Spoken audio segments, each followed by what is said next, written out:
Des cormorans au pied de l'enrochement d'un phare.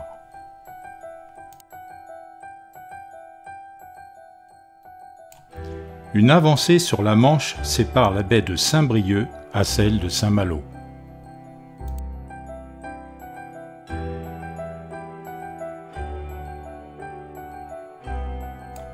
Là, à 2 battements d'ailes de Fréhel, s'impose Fort-la-Latte, ou château de la Roche-Goyon. Il est situé sur un cap rocheux face à la mer, la pointe de la Latte. Les falaises entourent le château et ses environs, ce qui le protège de toute invasion par la mer. Le fort est muni de 2 châtelets, l'un s'ouvrant sur la Barbacane, l'autre sur la cour du château. Chacun possède son pont-levis. S'il n'est qu'à 3 km à vol d'oiseau du cap Fréhel, il faut 5 km par le GR34, ex-sentier des douaniers. Avant le pont-levis du premier châtelet, le bélier nous donne une idée de ce à quoi il pouvait servir. Passé la première entrée, nous voici sur la Barbacane. On y trouve là une bricole, sorte de catapulte, ainsi qu'un jardin médiéval.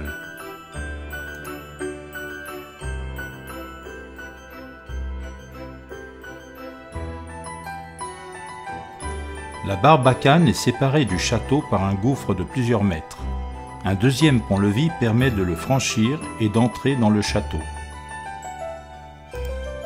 Le château est construit au XIVe siècle par le seigneur de Matignon, Étienne III Gouillon. La construction du château commença, elle, dans les années 1340.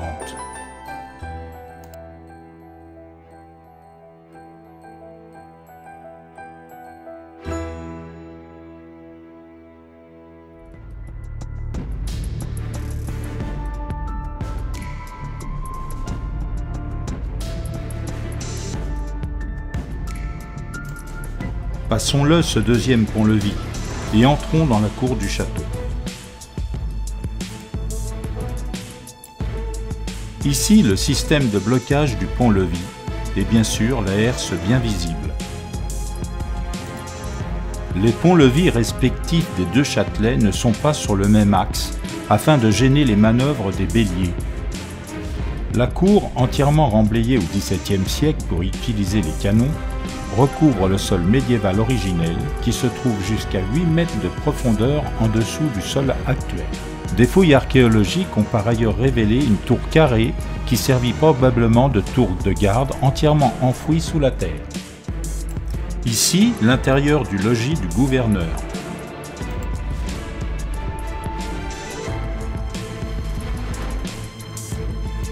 Et là, récupérant l'eau de pluie, la citerne d'eau d'une capacité de 20 000 litres devait pouvoir servir à toute la garnison, environ 40 hommes.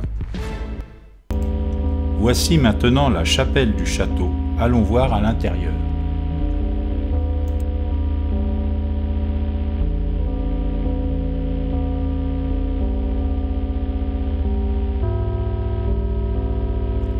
Toutes sortes d'objets du culte y sont rassemblés. Ils sont les témoins de plusieurs siècles de ferveur.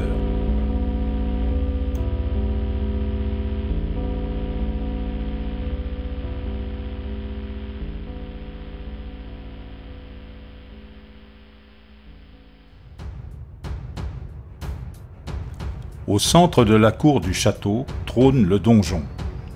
Il date des années 1365-1370.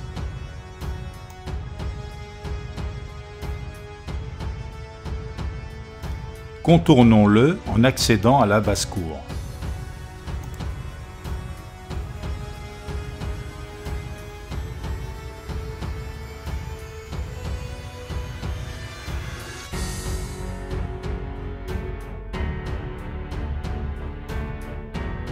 Ce petit édifice en bas, c'est le four à boulets.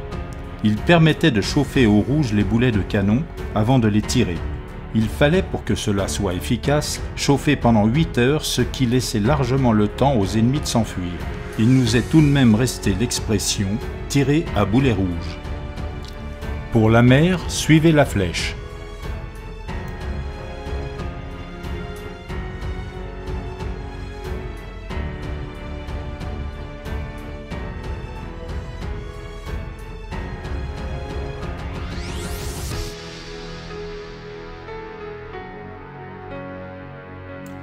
En batterie basse, un canon face à la mer.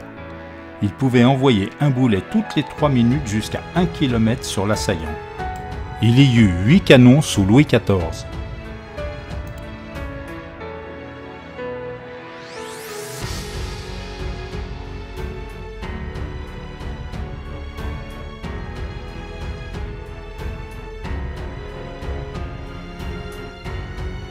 Tournons le dos à la baie de Saint-Malo. Fréhel reste toujours visible.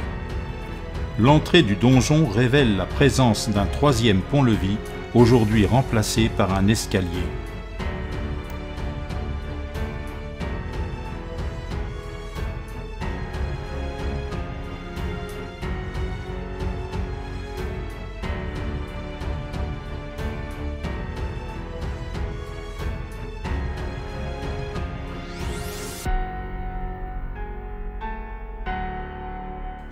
Accédons au premier étage.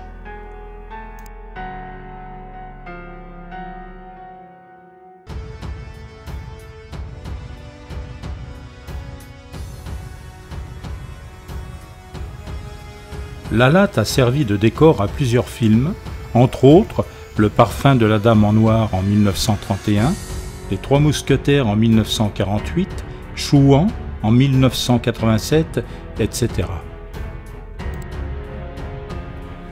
L'étage supérieur laisse apparaître une voûte intérieure à 8 arcs en ogive.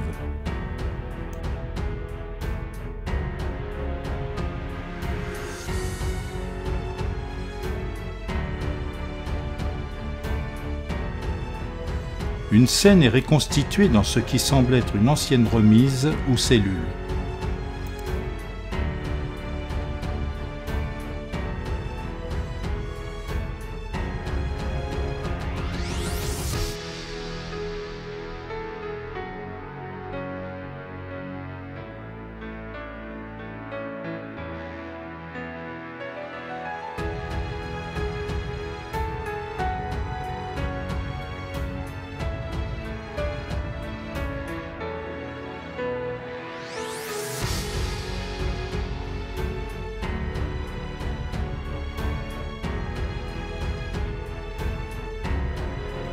Allons voir le panorama du haut du donjon.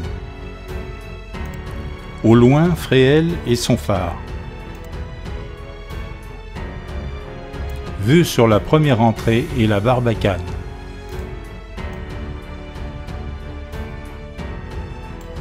Puis bien sûr sur la baie de Saint-Malo. Pour terminer, vue sur la batterie basse et le large.